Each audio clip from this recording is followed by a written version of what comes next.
Hi, my name's Carl from the Suffolk Latch Company, and I'm going to do a short video here on a couple of great tips on how to fit these essentially unsprung beehive and bun and ring doorknobs. Been selling this for years, great product, but we do probably 1 in every 100 customers will ring up with an issue, and the issue is basically one of the knobs turns off on one side. Complaints that people being locked in bathrooms. That is purely an installation problem. I get problems when I try and say to people, right, okay, your carpenter's not doing it right, and I've sort of learned over the years you can never disrespect someone's pet caravan or their carpenter. So here we go. Essentially what we've got here is a square bar threaded at both ends. You've got one knob, two knobs, rose plate, Allen key, and a tubular latch. I'll give you a rock solid tip to make sure that you fit this thing properly. So here we are, we've got the tubular latch chopped in there, we're happy with that. We've got the holes drilled both sides. I've measured up the mortise bars exactly right. I've screwed it down and we're now quite happily in exactly the right place. Right, okay, so the next stage is we're going to be passing this through here. Now, the important thing to note, obviously here's a tubular latch. You can see it's square, it's not a diamond. So for my sake, I'm going to say, right, here's a doorknob here. I'm going to make sure that that is at 12 o'clock. I'm going to put that through there. I'm going to pass it through. Okay, now then we need to do the other side. Okay, to keep things simple, obviously I haven't fixed the other side here, I'm just going to be covering what the problem is. So here we are now, we've passed it through. That grub screw at the top is at 12 o'clock, and we're now going to put the rose plate on here, and we're going to be winding down this knob. Now,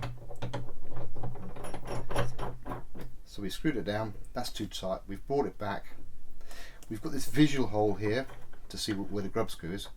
Now the issue is, we've got to make sure that that grub screw falls down onto one of the flats.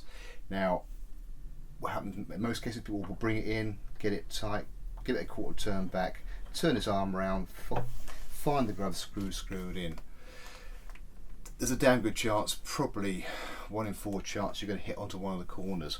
What I say is, if that's gone at 12 o'clock and we know the bar's coming through square, the simple answer is you can wind a grub screw at 12 o'clock, 6 o'clock, 3 o'clock or 9 o'clock. If you do that, you will be hitting onto one of the flats. That's an absolute guarantee. And if you think about it, it's a square bar, we've gone in there. If you hit onto one of the flats, that will never unturn itself. Like I said, I've done blogs and videos, etc. But yeah, you've actually got to show a little video. Right, so if I just turn the thing around now, I'm going to wind it round. I've got a visual there now. That's now at 3 o'clock. I can wind that one in,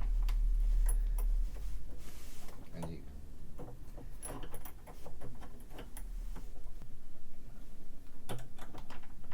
brilliant. So one's at 12, one's at 3.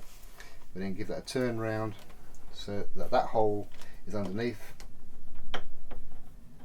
and then we can then fix them with the final screws. That way you know that is sat in there properly. So just to summarise, tubular latches will always have the opening in a square format, not in a diamond format. Going back to the mortise bar, again, make sure, obviously the first side you're going to be screwing the screw down, you know it's square.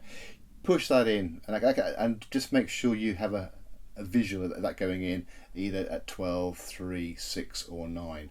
On the reverse side, make sure that when you come to it, again, if you go 12, 3, 6, 9, you will hit a flat and you'll have years and years of use.